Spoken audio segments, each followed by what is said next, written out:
Una pequeña localidad austríaca. Una vivienda familiar en una calle residencial. Una joven es arrastrada a un sótano perfectamente diseñado, encadenada a la pared y violada.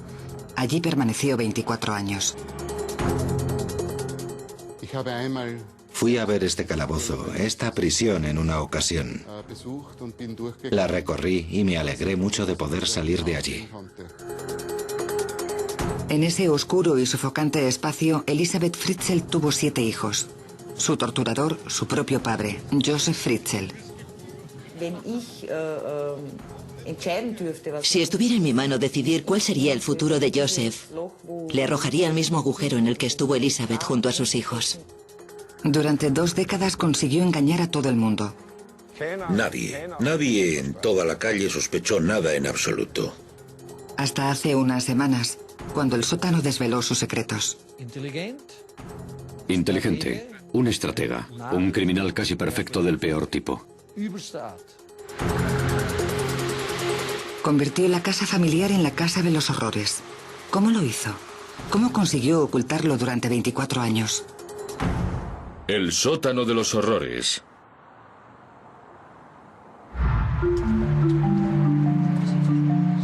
...19 de abril...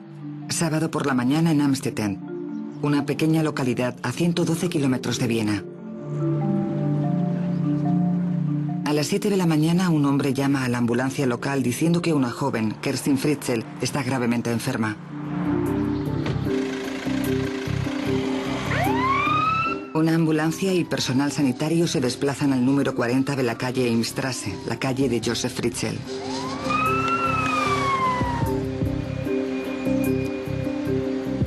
Aquella mañana había sido tranquila en el hospital local, pero todo estaba a punto de cambiar con la llegada de la joven, cuyos síntomas en un principio desconcertaron al personal médico. Estaba, y actualmente se encuentra, en un estado entre la vida y la muerte. Cuando la joven llegó al hospital estaba inconsciente. Además había perdido muchos dientes. A medida que avanzaba la mañana, Josef Fritzl, un hombre que se describió a sí mismo como el abuelo, acabó diciendo que la madre de la joven se había ido hacía muchos años para ingresar en una secta. Josef trajo una nota dirigida a los doctores que había escrito ella misma. Por favor, ayúdenla. Kerstin tiene mucho miedo a los extraños. Nunca antes ha estado en un hospital. Le he pedido a mi padre que me ayude porque él es la única persona que conoce. El hombre que sostenía ser el abuelo de la joven dijo que había una carta y que era la 4ª vez que su hija desaparecida le había dejado un hijo abandonado. Nosotros pensamos que había posibilidades de encontrar a esta mujer, pero eso ya no era tarea del hospital, sino de la policía. En un principio, las autoridades se centraron en encontrar a la madre de la chica. Querían interrogarla sobre lo que ellos consideraban negligencia penal. Se escribió a todos los colegios. Se buscó en la base de datos del registro central. Se llevaron a cabo investigaciones en la oficina de la Seguridad Social. Se exploró toda Avenida, pero no había ni rastro de Elisabeth. El 21 de abril, todavía desconcertados por la enfermedad de Kerstin e incapaces de localizar a su madre, Elisabeth Fritzl, los doctores decidieron hacer un llamamiento. ¿Qué pretendéis conseguir con esta entrevista?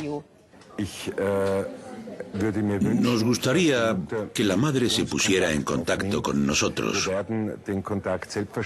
El encuentro tendría lugar con mucha discreción y sin duda supondría un paso adelante en el diagnóstico y el tratamiento. Por este motivo se hizo el llamamiento en televisión, porque el doctor no daba crédito al cuadro clínico. No se podía explicar la grave deficiencia de vitamina D que Kerstin tenía. Tras el fracasado intento de encontrar a la madre de Kerstin, la policía se vio obligada a cambiar de estrategia. Fueron a la casa familiar para recoger muestras de ADN de los Fritzls, incluyendo muestras de los niños que la madre había abandonado anteriormente. Queríamos tener muestras de ADN de todos, con el fin de encontrar al posible o posibles padres. Siempre pensamos que una mujer con tantos hijos podría haber tenido más de una pareja.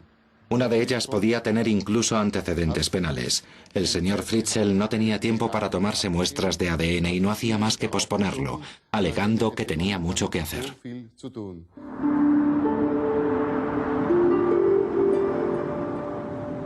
El 26 de abril, una semana después de que Kerstin ingresara en el hospital y con una enfermedad que cada vez se iba agravando, Josef Fritzl condujo a Elisabeth y a sus hijos a la casa. Le explicó a su mujer que tras 24 años fuera, Elisabeth oyó el llamamiento y decidió regresar de la secta. Le dijo que estaba ansiosa de ver a su hija gravemente enferma.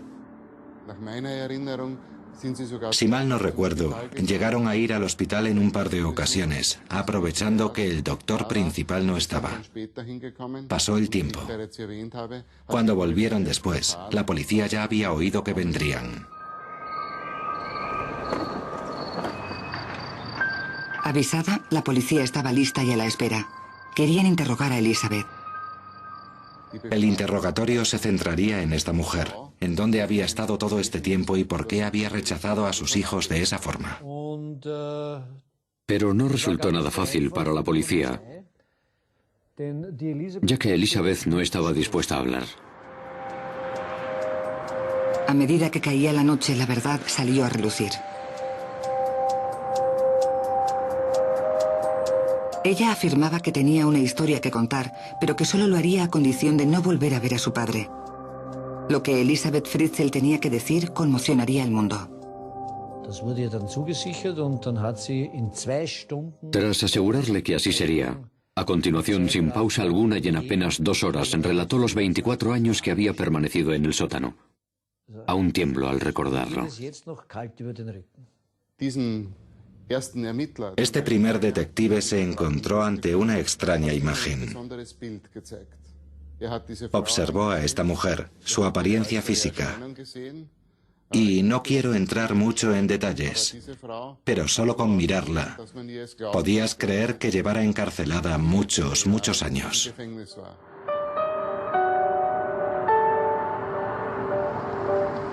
Todo el horror comenzó a emerger de los secretos oscuros enterrados debajo del número 40 Davidstrasse.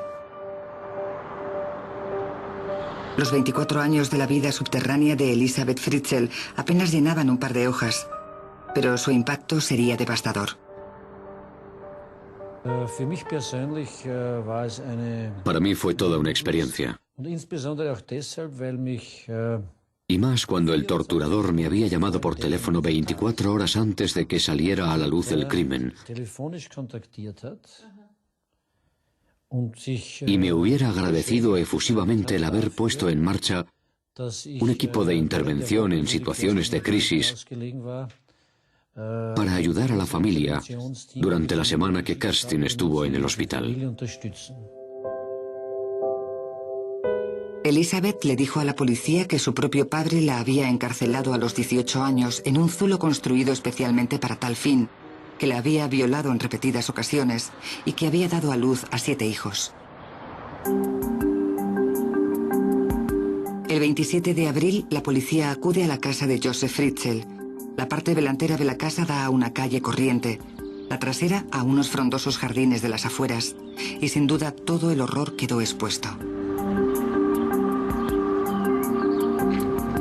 Por la información que hemos recibido de manos de la policía, hemos recreado las condiciones de vida que ella tuvo que experimentar durante prácticamente un cuarto de siglo.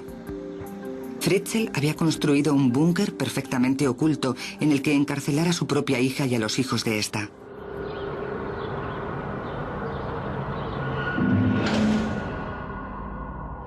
Bajando las escaleras del sótano y a través de un laberinto de habitaciones, había 8 puertas con cerradura antes de llegar al área habitable.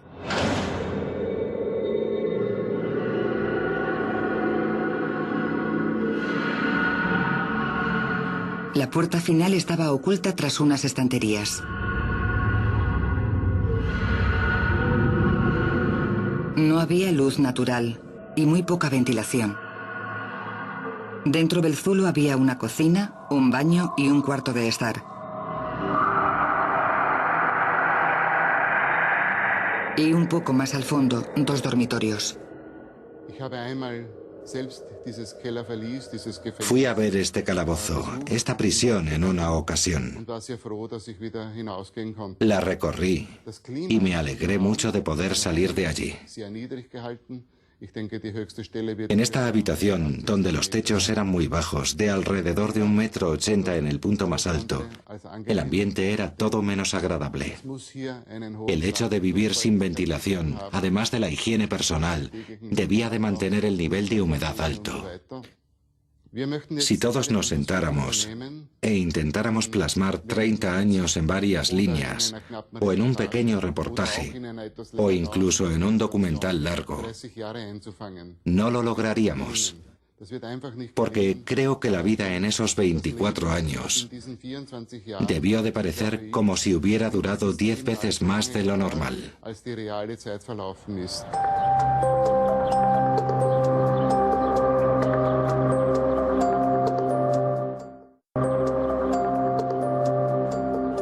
Todo lo que rodeaba al número 40 de la calle de Josef Fritzl había creado una barricada natural.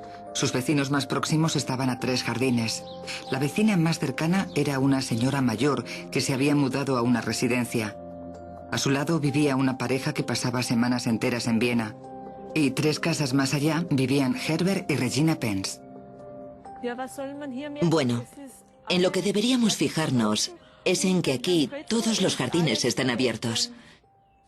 Mientras que el del señor Fritzl está oculto, construido, y los pocos espacios abiertos que hay están cubiertos mediante árboles y arbustos. No se ve nada. El año pasado uno de los vecinos quería podar el seto, pero el señor Fritzl no le dejó. Y si alguien no quiere que la gente vea su jardín, tienes que respetarlo. Aparte de eso, no puedes hacer nada. La gente se refería a esta familia como gente que se guardaba todo para sí mismos. La familia Fritzl nunca vino a ninguna de las fiestas en los jardines que solemos hacer aquí. Nunca venían.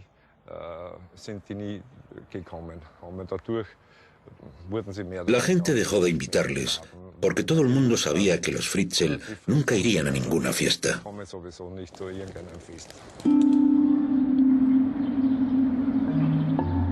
Josef Fritzl había sido un ingeniero de éxito y el bricolaje era una afición natural en él.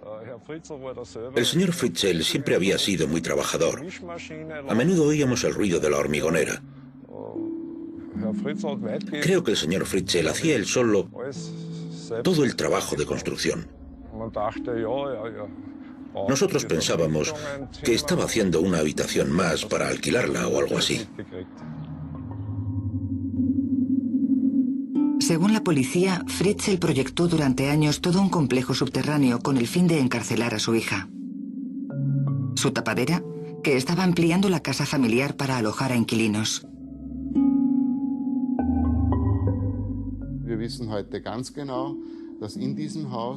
A día de hoy, sabemos con seguridad que parte del antiguo sótano de la vieja casa se mantenía como reserva, por así decirlo. Y esta nueva casa de repente ganó un espacio entre 30 y 35 metros cuadrados, sin que nadie se diera cuenta. Ahora empezamos a pensar que él, ya en 1978, se había hecho a la idea de construir su propio reino y de empezar en el sótano una relación con su hermosa hija Elisabeth.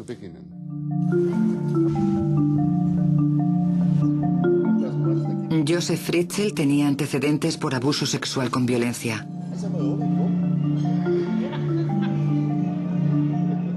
En una microficha de los archivos policiales se refleja que en 1967 confesó haber violado a una mujer de 24 años a punta de navaja. Fue condenado a 18 meses de prisión. No sabíamos nada y no podemos investigar asuntos de los cuales no tenemos constancia. En Austria existe un estatuto de limitación. Este estatuto austriaco significa que cualquier ficha policial o documentación relativa a condenas por violación será borrado tras un periodo de 10 años. Sus antecedentes penales fueron eliminados. En los años siguientes, Josef Fritzl se presentaba a sí mismo como un hombre fuerte y familiar en un devoto país católico. Su hija preferida, Elisabeth, era la cuarta de los 7 hijos que tuvo con Rosemarie. Tuvo 5 chicas y 2 chicos. El padre era quien llevaba el mando. Había oído decir a los vecinos que el señor Fritzl era muy firme con sus hijos y que en su familia reinaba la más absoluta obediencia. Su mujer además era muy sumisa, todos lo sabíamos. Él era muy dominante con su familia. Era muy estricto. Era estricto, la gente lo comentaba, todos lo sabíamos. Según aquellos que conocían a Elizabeth del colegio, sabían que el ambiente en casa era opresivo. Una de sus mejores amigas del instituto era Krista Boldrich.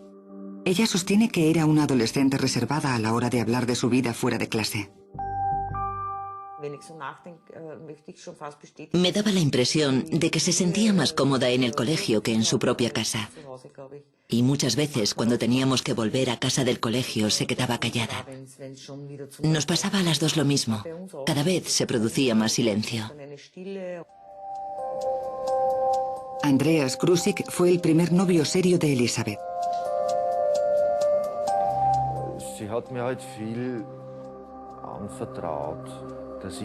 Ella confiaba mucho en mí.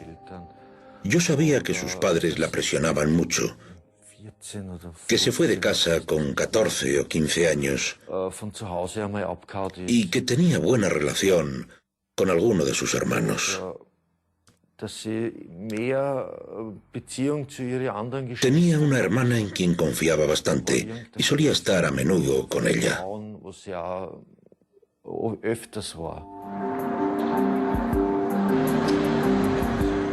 Antes de su desaparición, en agosto de 1984, Elizabeth intentó escaparse a Viena por lo menos en una ocasión.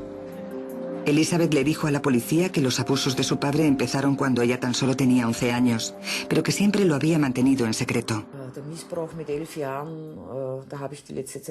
Abusos con 11 años. He pensado mucho sobre esto últimamente, de si me daría cuenta de algo cuando estábamos en el colegio.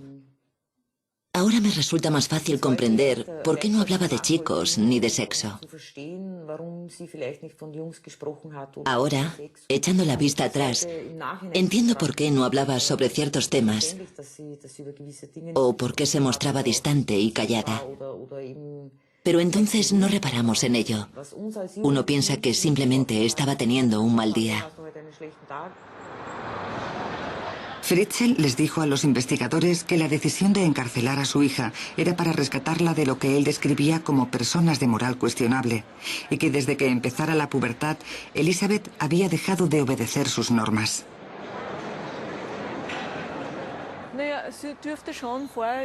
Al parecer, Elizabeth les había causado ya algún que otro problema. Había desaparecido en una ocasión. Con 7 hijos es normal que pueda haber problemas. Solo tienes que aceptar que esas cosas ocurren. Pero eso no significa que seas un mal padre. A la hora de planificar la desaparición de Elizabeth, Fritzl debió de ser muy meticuloso. Era conocido por ser muy organizado, cualidad apreciada por aquellos con los que hacía negocios. En verano, la familia dirigía una casa de huéspedes en las montañas y alquilaba la tierra a Anton Graf. Teníamos una relación laboral. Él era correcto. Si te daba su palabra, podías confiar en él. Si le dejabas una herramienta y decía que te la devolvería en un par de días, es que en un par de días te la devolvería. Si decía que iba a hacer algo, podías tener la certeza de que lo haría. Anton Graf veía a los Fritzl todos los veranos y conocía a Elizabeth desde pequeña, así que cuando desapareció, Joseph se encargó de contarle lo ocurrido. Un día vino a vernos algo alterado y nos dijo: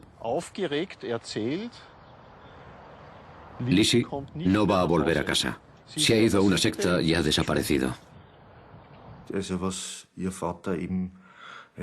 Nada de lo que su padre ha contado es verdad. En ningún momento Elizabeth se descarrió. Ni consumió drogas, ni se fue a ninguna secta. Es todo mentira. No es el tipo de persona que se dejaría influir por una secta. Ella sabía perfectamente lo que hacía y lo que quería hacer. Para reforzar la idea de que su hija se había fugado para unirse a una secta, Joseph Fritzl se inventó una elaborada mentira que permaneció oculta durante más de 2 décadas. Para impedir que se le preguntara al respecto, comenzó incluso a mandar pruebas. Un poco después, no me acuerdo exactamente cuándo, nos dijo que había llegado una carta. En la carta ponía que era inútil buscarla porque se encontraba muy involucrada en la secta y que estaba tan feliz que no pensaba regresar a casa.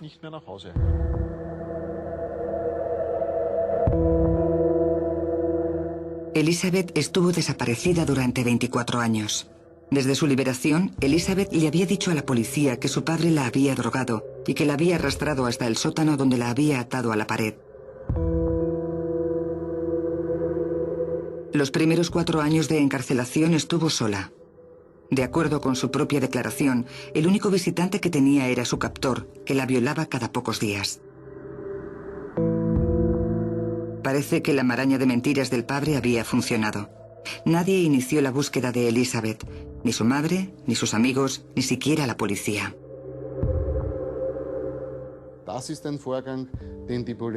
Es algo que la policía ve a diario.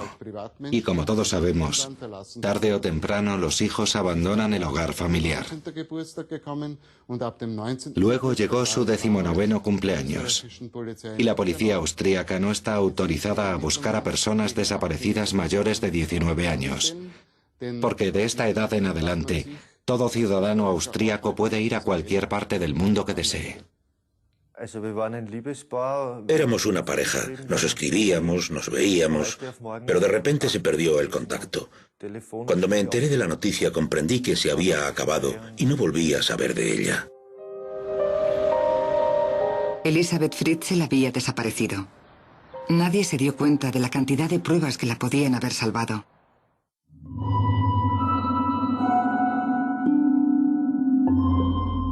Tras 4 años sola, tuvo lugar el siguiente paso de su terrible y traumática experiencia: tener hijos con su padre. En 1988 nació Kerstin. Elizabeth dio a luz en el sótano. Tenía solo 22 años. Sin duda, el momento más duro para Elizabeth fue cuando se dio cuenta por primera vez de que se había quedado embarazada. La incertidumbre durante todo el embarazo de si su hijo nacería sano, y luego el parto en sí mismo, teniendo en cuenta que no lo atendió ninguna matrona ni ningún médico. Ha sido inevitable la comparación con otro caso austriaco, el secuestro de Natascha Kampusch.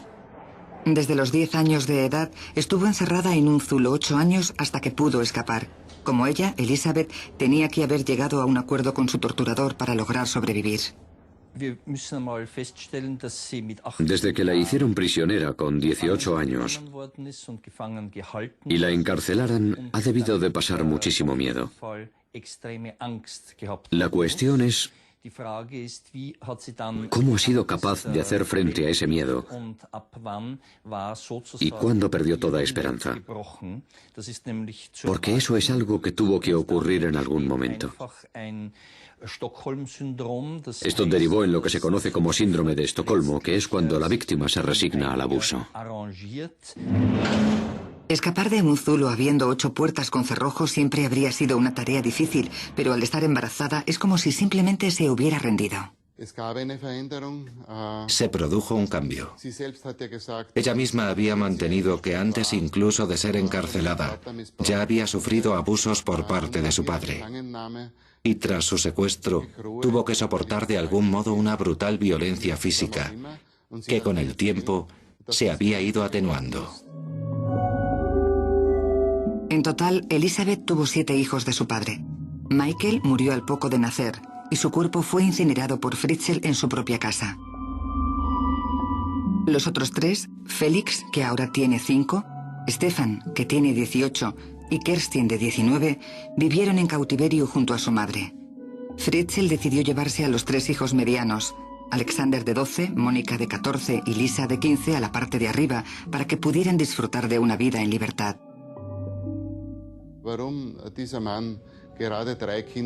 ¿Por qué este hombre decidió coger a los 3 hermanos medianos y subirlos a la parte de arriba? Probablemente no lo sepamos. Podemos imaginar que sería por falta de espacio, porque no debemos olvidarnos de que cuantos más prisioneros hubiera, más difícil sería cuidarlos. Pero subirlos a la parte de arriba planteaba problemas. ¿Cómo explicar la llegada de esos bebés? Su solución fue sencilla. Elizabeth era una mala madre que había abandonado a sus hijos. Se estableció un patrón de comportamiento. En mitad de la noche se dejaría a un bebé en la puerta de entrada con una nota. Lo que leo a continuación son las palabras desgarradoras de Elizabeth, a sabiendas de que su padre la estaba obligando a renunciar a sus propios hijos. Siento mucho tener que volver a recurrir a vosotros. Espero que Lisa esté bien, ya habrá crecido un poco. Mónica ahora tiene 9 meses y medio.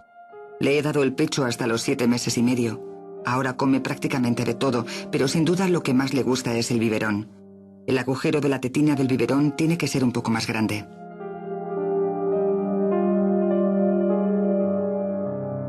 Cuando se abandonó el segundo bebé, la prensa austríaca comenzó a interesarse por la noticia. Mark Perry era el periodista que cubría el caso. 1994. La primera historia tuvo lugar después de Navidad. ¿Qué clase de madre debe de ser ella tras dejar por segunda vez un bebé en la puerta principal de la casa de sus padres? ¿Qué mala madre debe de ser? Citando las palabras del señor Fritzl, nuestra hija lleva desaparecida desde el año 1984. Creemos que está en manos de algún grupo religioso, cuando en realidad estaba en sus propias manos.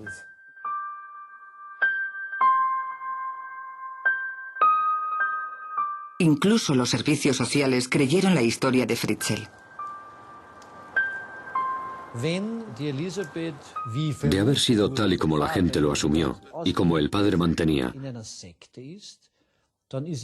si Elizabeth vivía en una secta, no habría sido muy difícil que los miembros de la secta la hubieran llevado de noche para dejar al bebé en la puerta, asegurándose de que nadie les viera. Los vecinos más próximos de Fritzl también creyeron su historia. La gente decía que era una irresponsable, que qué mala madre tenía que ser para dejar a sus hijos en la puerta. Frau Fritzl tenía otros 7 hijos y ahora encima tenía que cuidar también de sus nietos. Terrible. Durante los 24 años que Elizabeth permaneció en cautiverio, hubo alrededor de 100 inquilinos que tenían habitaciones alquiladas en la casa de los Fritzl, justo encima de su celda.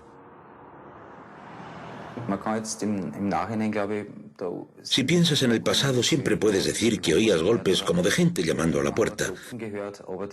Pero en realidad este no fue el caso. No recuerdo haber oído ningún golpe ni nada parecido. Y si oí algo, ¿qué podía hacer? Podrían haber sido niños jugando. Nunca se sabe. Tras el abandono del primer niño en 1992, los servicios sociales realizaron por lo menos 20 visitas a la casa. Con la condena por violación de Fritzl borrada de sus antecedentes penales, nadie estaba demasiado preocupado. De hecho, los trabajadores sociales estaban impresionados con la reacción de la esposa, Rosemarie, y su preocupación por los nietos abandonados.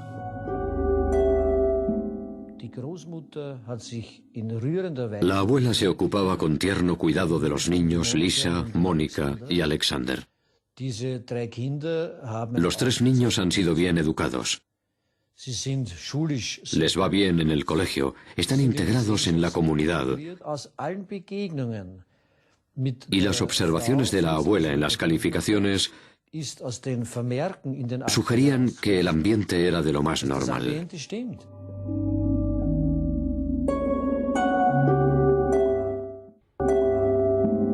La gente mostraba simpatía por la pareja mayor que inesperadamente vio crecer su familia. Solo se adoptó a la primera hija, Lisa. Los otros dos eran niños acogidos.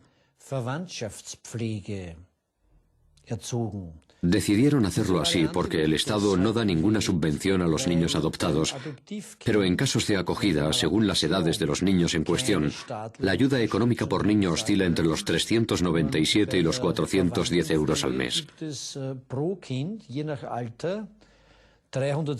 Echando la vista atrás y con cierta perspectiva, resulta inconcebible que este hombre solicitara ayudas. Pero puesto que es una disposición legal en Austria, los ciudadanos tienen derecho a solicitarla. Josef Fritzl no solo es que estuviera libre de sospecha, sino que encima recibía ayudas por parte del Estado. Lo curioso es que nadie, ni los vecinos ni los servicios sociales, se dieran cuenta de nada. En el mundo superior, y entre todos aquellos que les conocían, la opinión era idéntica. Todo parecía normal. Los niños iban al colegio, hacían bien sus deberes y eran educados estrictamente por el padre, por lo que se ganó la reputación de hombre honorable. Puede que fuera estricto, pero como decimos en Austria, un poco de mano dura no hace daño a nadie. Y esto no levantó sospechas. En esta corriente localidad de extrarradio, Fritzl fue capaz de crear sus extraordinarias familias mediante una imagen especular. Las decoraciones de las ventanas de las habitaciones de los niños de la parte superior eran iguales que las que había en el baño Belzulo de la parte inferior.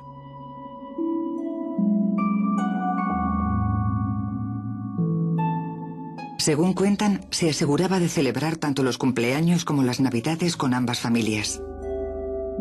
Pero ambos mundos no podían ser más diferentes entre sí.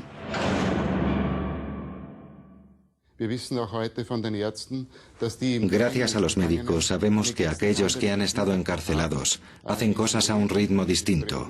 La forma de hablar, la manera que tienen de escoger lo que harían en su tiempo libre si estuvieran en libertad. Simplemente resulta imposible imaginar la rutina diaria en esta cárcel y cómo vivir con el constante recuerdo de que hay vida en el exterior gracias a la televisión, viendo fotos u oyendo historias que su padre les contaba de cómo era la vida detrás de esas paredes. Los niños del sótano sabían que tenían hermanos y hermanas que vivían justo encima de ellos. Josef incluso les enseñó vídeos para que pudieran ver por sí mismos diferentes modos de vida. Elisabeth procuró darles cierto grado de normalidad. Les enseñó a leer y a escribir. Tenían clase. Aprendieron gramática, alemán, matemáticas. Estaban muy bien educados. Tenían un buen comportamiento, lo cual es bastante sorprendente. Por ejemplo, Stefan es muy correcto y educado, por lo que intuyo que Elisabeth se esforzó al máximo para darles cierto orden y la mejor vida posible, dadas las circunstancias del sótano.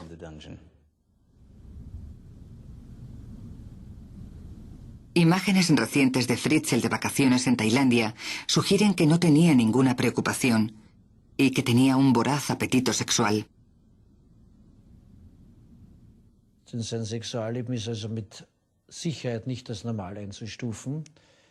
Su vida sexual no puede clasificarse como algo normal. Por lo visto, frecuentaba burdeles donde se comportaba de manera violenta.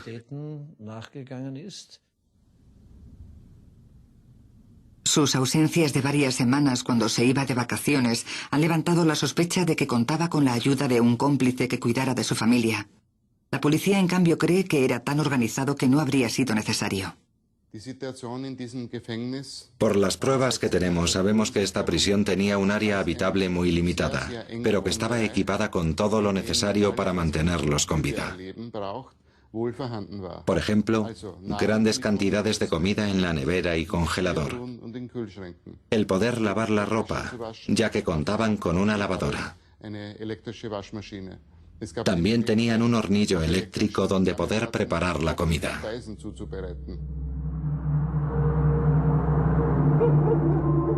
Se necesitaba una planificación detallada para poder mantener a dos familias, una de ellas en el más estricto secreto durante 24 años.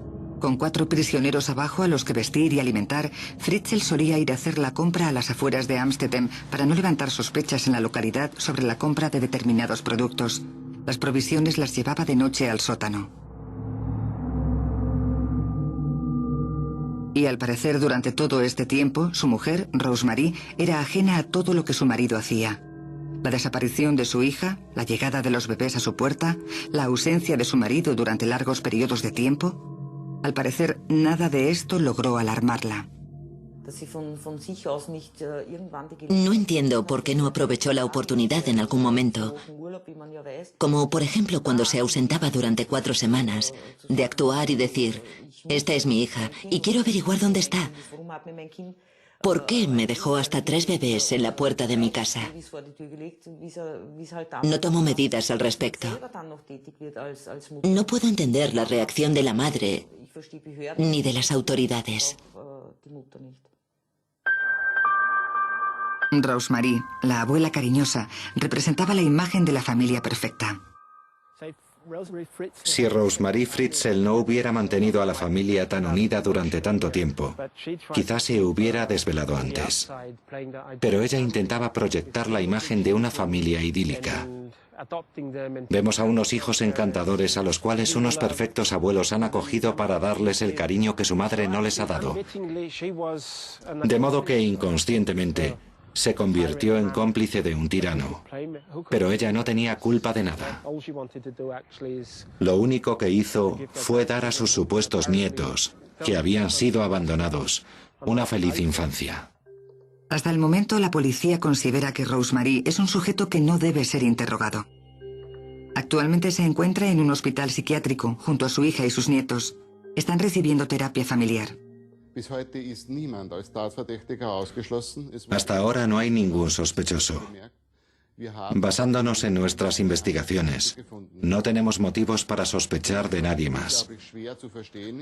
Puede parecer difícil de comprender, pero debemos aceptar que una mujer que tiene 7 hijos no puede ocuparse de todo o prestar la misma atención a su marido que si tuviera una familia más pequeña. Las muestras de ADN que se cogieron del sótano indican que no hay ninguna otra presencia aparte de Joseph Fritzl. Por ahora solo tenemos un sospechoso. Y he de añadir que en parte resulta lógico, porque ¿a quién le iba a confesar sus diversos romances? Por otro lado, esta era la única manera, mediante secretismo y una disciplina de hierro, de mantener esta historia oculta durante tanto tiempo.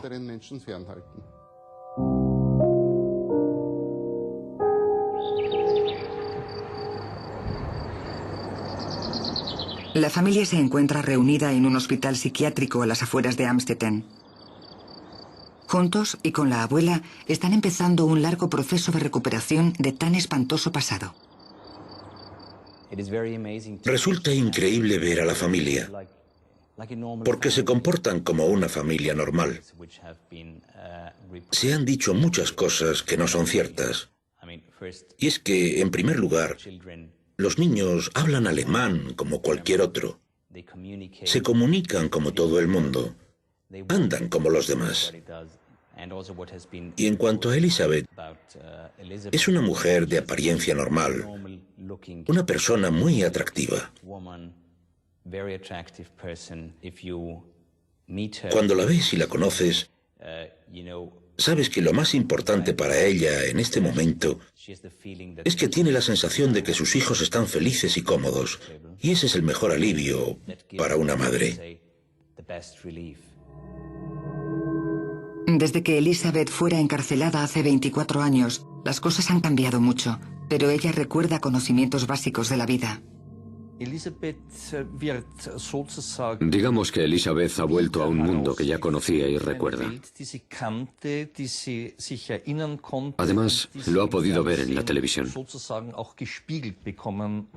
Los niños, en cambio, saldrán a un mundo en el que habrá que enseñarles cómo vivir y desarrollar aquellos sentidos que no han sido estimulados en el mundo subterráneo. Como por ejemplo, que la lluvia hace un determinado ruido, o que el viento mueve las hojas de los árboles, o que cuando caminas por el bosque después de que haya llovido, la tierra libera un determinado aroma. Ahora mismo les embarga un mundo de sensaciones.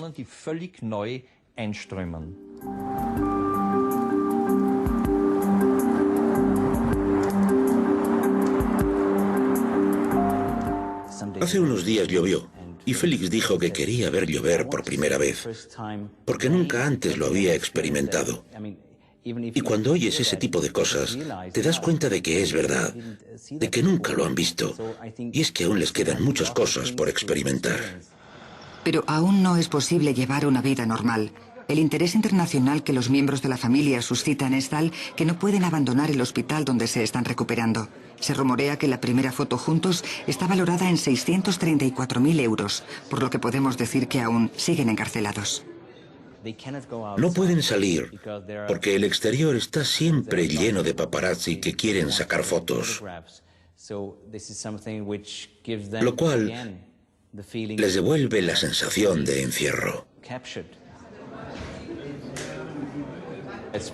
Para Alex, Lisa y Mónica está siendo muy difícil, ya que ellos vivieron junto a su abuela en la parte de arriba.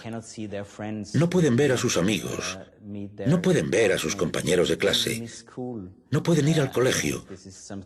Y eso es algo muy duro, porque no hacen más que preguntar cuándo van a ver a la gente, cuándo pueden volver a clase. Todos esperamos que pueda ser pronto, porque tienen que volver a su vida normal. El responsable de todo este dolor se encuentra ahora en una prisión a 64 kilómetros. Hasta ahora, Josef Fritzl ha mostrado pocas muestras de arrepentimiento.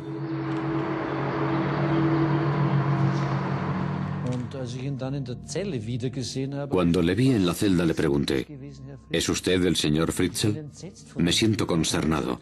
¿Cómo puede alguien hacer algo así? A lo que me contestó, estoy muy arrepentido por mi familia, pero ya no puedo hacer nada. Le dije que eso tenía que haberlo pensado antes. Al parecer, Fritzl está enfadado por la dimensión que ha alcanzado la noticia. Fritzl hizo llegar una declaración a su abogado en la que sostenía que él no era ningún monstruo, que había sido amable con su familia y que podía haberlos matado y no lo había hecho.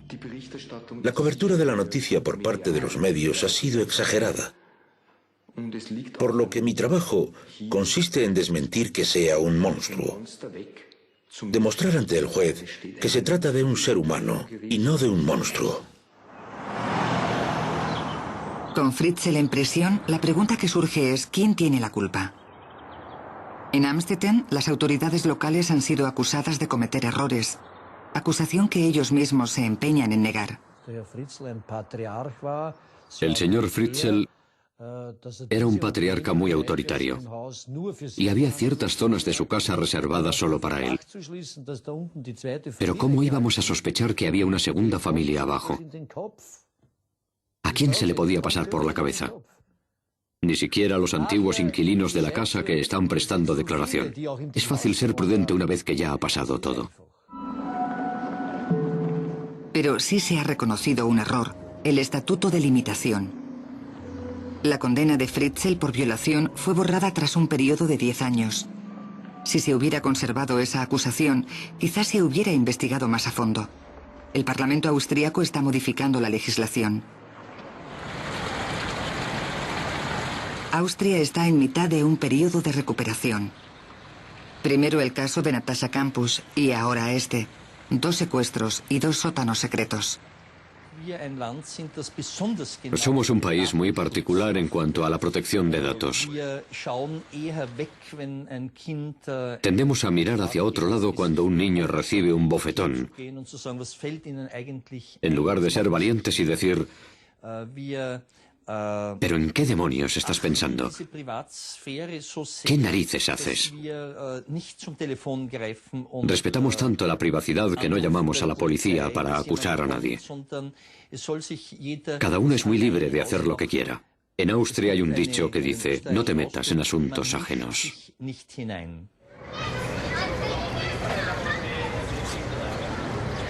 Fassungslosigkeit, Schock, Erstarrung, Lähmung und Stummheit. La pequeña localidad de Amstetten intenta luchar con el hecho de que nadie se diera cuenta. En la plaza hay infinidad de pancartas.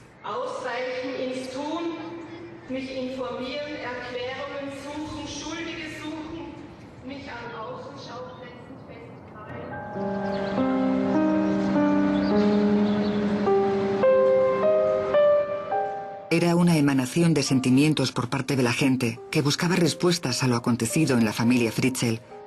En el escaparate de una tienda de Amstetten, el contorno de sus manos y mensajes de esperanza para el futuro.